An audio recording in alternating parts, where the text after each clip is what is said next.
I won a trip to the Caribbean in a contest, but my husband Andrew threatened to divorce me if I didn't let him and his mom go instead. He used the trip as leverage to get his way. His mom seemed pleased with his plan. I couldn't let them get away with it. I'm determined to get back at them. My name's Lillian, and I'm 32 years old. I work a regular job and have a son named Andrew. I didn't really date much in college and didn't think much about romance until later. When I turned 30, my parents, worried about me, helped me find someone to marry. Andrew seemed like a good match. He cared a lot about his family, which was important to me too. We got married, and everyone was happy for us. It felt like a dream come true. About 6 months into our marriage, I got a bunch of calls from Andrew. He sounded really tired when I called him back.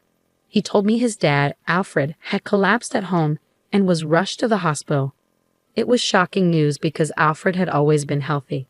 After Alfred passed away, Andrew became very attentive to his mom, who was now alone. He'd visit her every day, take her out for dinner or shopping, and even took time off work to go on a trip with her. It's not like he ignored me, but whenever there was a conflict in our plans, he'd choose to be with her. He'd say things like, "Sorry, Lillian, Mom needs me," or "We planned this with Mom a while ago." I'd agree, but deep down, I felt frustrated. Why was I always the one having to compromise? Wasn't Andrew's mom being a bit too demanding? No matter why Andrew is so attentive to his mom, it's clear he's really close to her. Apart from this issue, our marriage was fine. I just figured this was normal. My personal escape? Doing crossword puzzles with prizes. They were perfect for when Andrew was busy with his mom. Sometimes, I even win gift cards or food. One day, I won a big prize. 2 tickets to the Caribbean. I was so excited, I checked the win multiple times. But before contacting the airline, I had to decide who to take. My first thought was Andrew, but I hesitated. He often traveled with his mom, and I didn't want her to come along if I suggested we go together. After thinking it over, I decided to give the trip to my parents. On my way home, I stopped by my parents' place to share the exciting news. "Mom, guess what? I won tickets to the Caribbean," I exclaimed. Mom's eyes widened with delight. "Wow, that's fantastic. You and Andrew must be thrilled." I hesitated for a moment before replying, "Actually, I want you and Dad to have them." Mom was taken aback. "For us? Are you sure?" she asked, pleasantly surprised. "Absolutely. Andrew travels a lot already. I want you two to enjoy this opportunity," I explained. Mom was beaming with joy, but Dad seemed worried. "Dad looks concerned," I noticed. "Well, I have work, dear. It's a busy time of year for our company, so it's not ideal for me to be away," Dad explained. "That's too bad," I sighed. Then Dad had an idea. "Why not go with Olivia instead? It was your prize originally, right? Go and have some quality time with her," he suggested. Mom eagerly agreed, saying, "That sounds wonderful." Feeling excited and grateful, I applied for leave the next day, which was quickly approved. I then contacted the airline to let them know my parents would be using the tickets. On my way home from work, I stopped by a bookstore and bought a guidebook for the Caribbean trip. It had been ages since Mom and I had traveled together, and I was genuinely thrilled. But when I got home, something unexpected awaited me. "I'm home," I announced as I walked in, surprised to see the lights on. I assumed Andrew was there, but instead of his shoes, I spotted a familiar pair of women's shoes at the entrance. As I wondered, Matilda emerged from the living room. "Lillian, do you know what time it is?" she scolded. "Oh, Matilda, I didn't realize you were here," I replied. "It's not just about me being here. It's late and Andrew will be back soon," she continued. "I'm sorry, I'll make dinner right away," I apologized.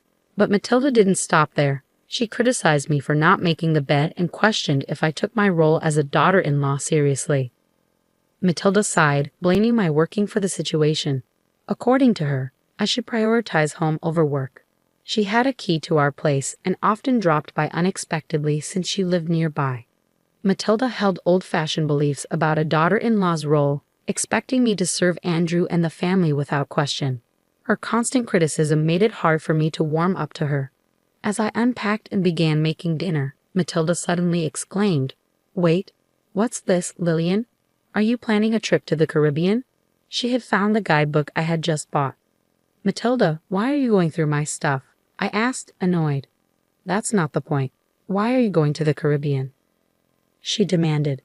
I won a trip in a contest. I was going to give it to Mom, I explained. I haven't heard anything about this. Why should I?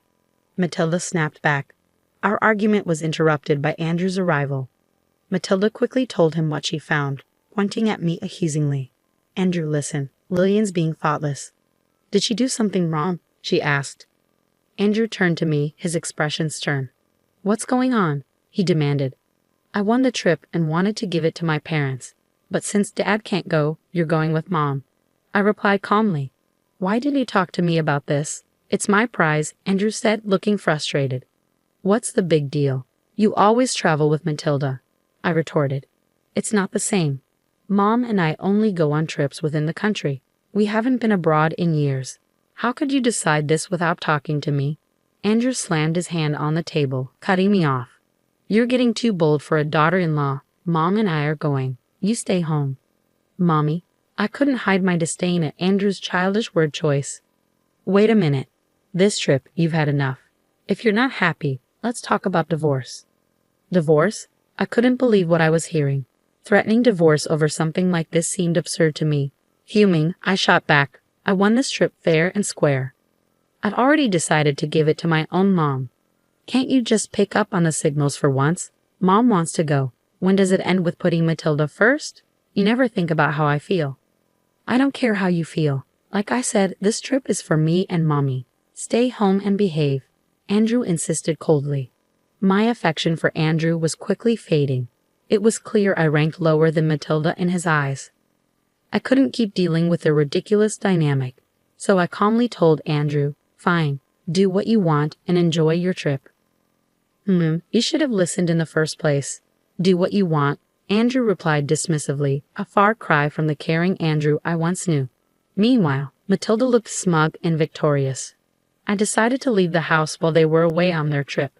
I resolved to let Andrew and Matilda have their vacation this time. The next day, I called the airline to change the names on the tickets to Andrew and his mom.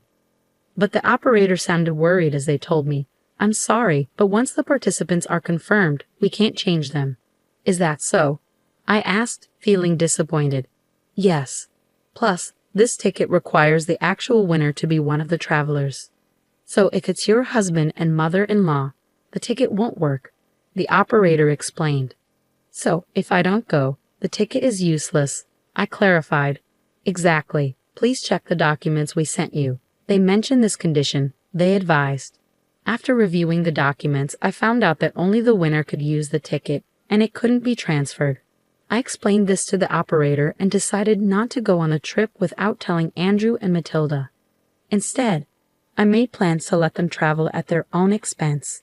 That evening, when I got back from work, I casually brought up the Caribbean trip to Andrew.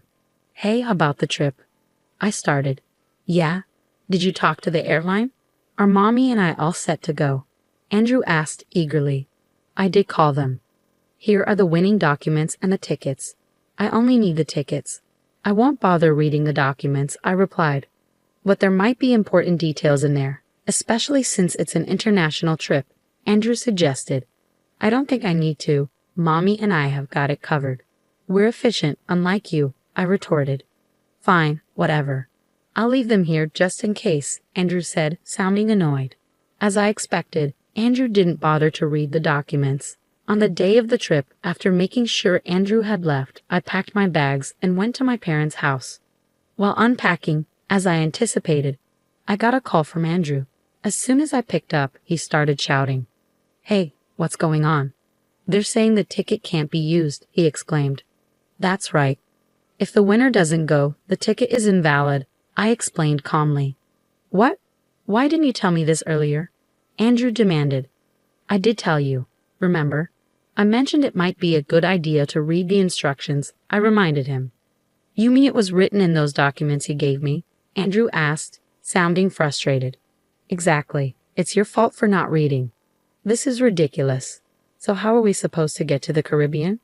Andrew asked, his tone getting more agitated. Well, the operator did mention that if the winner doesn't go, you'd have to pay the full price. I replied matter-of-factly. Clearly caught off guard by the situation, Andrew sounded frantic. I could hear Matilda's voice in the background, indicating they were both in distress. Andrew, what did Lillian say? Matilda demanded. Mommy, if Lillian doesn't have to pay for the trip. Andrew started to explain before handing the phone to Matilda. Let me talk to her. I can't deal with this anymore, she demanded. I decided to let them sort it out themselves and hung up silently. It didn't take long before Andrew called back. Hello, I answered, expecting more drama.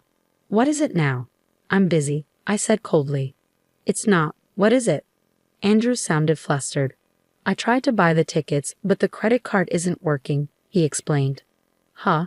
I don't know anything about your card, I replied, puzzled. It's not mine. It's your card, Andrew clarified.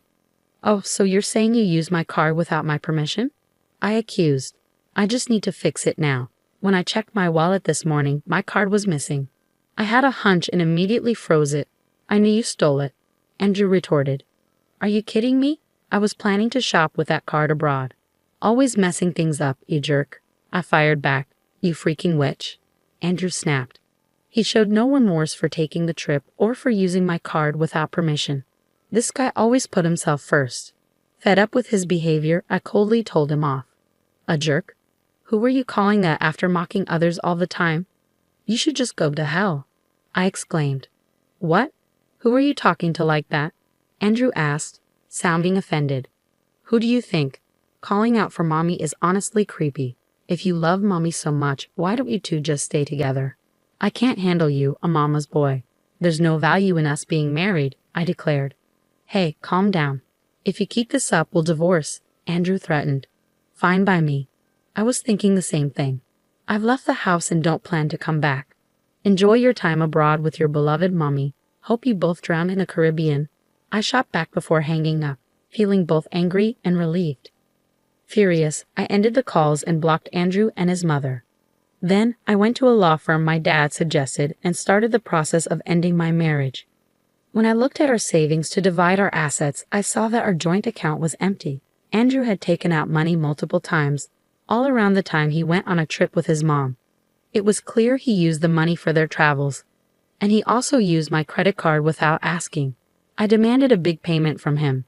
As a result, he ended up owing money and was being chased by creditors. His mom, who used to get whatever she wanted, now had a strained relationship with Andrew, arguing with him every time they saw each other. It's funny how things turned out considering how spoiled he used to be. Meanwhile, I decided to stay with my parents for a while. I've caused them worry, so I want to make it up to them by living with them and taking care of them. Honestly, I'm done with marriage. What's really important is having a loving family. Going through this divorce made me realize that all over again.